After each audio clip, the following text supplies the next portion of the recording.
Now there's one final principle I want to highlight before we start moving through history again, and that's something called the Hegelian Principle.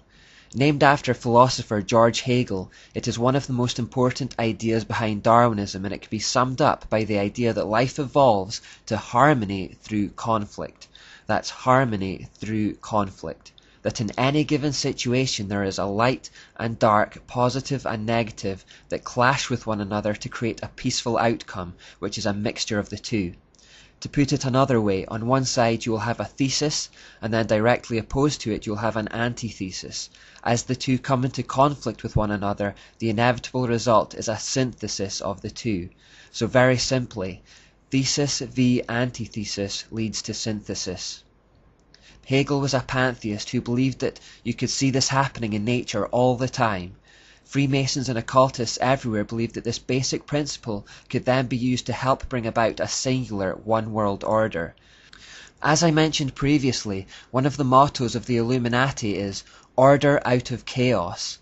Like eugenics, they attempted to artificially advance a process that they believed was already happening naturally. Because the goal of Satan was to reverse the scattering and fragmentation that had happened in Babylon to return the world to a singular system, the idea was to keep clashing opposing ideologies together to create conflict, which would eventually lead to peaceful solutions and unity, or synthesis in other words. Do this over and over and over, and with the passing of time, all ideas would converge back into a single point. So the idea of the Illuminati was to deliberately set up opposing ideas to one another in the knowledge that the conflict would eventually cause the two to compromise and reach a middle ground. British politics is a great example of the Hegelian principle in action.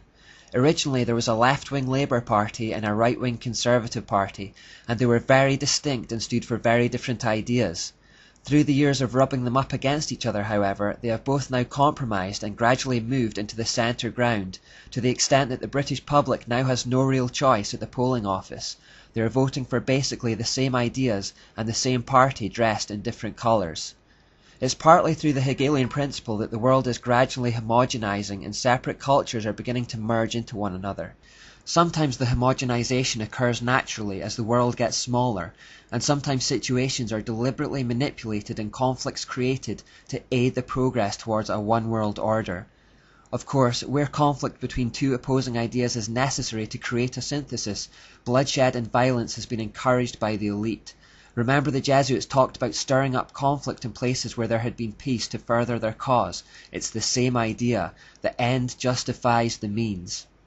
From the conflict of World War I, for example, there came the League of Nations, which was a synthesis, an attempt to join countries together in unity for peace.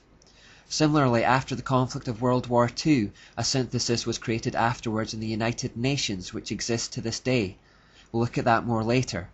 Wars are a win-win situation for the elite because they don't have to fight them personally, they help keep populations down, which is one of their main aims as we have already seen, and commercial enterprises often make a lot of money from them at the expense of taxpayers.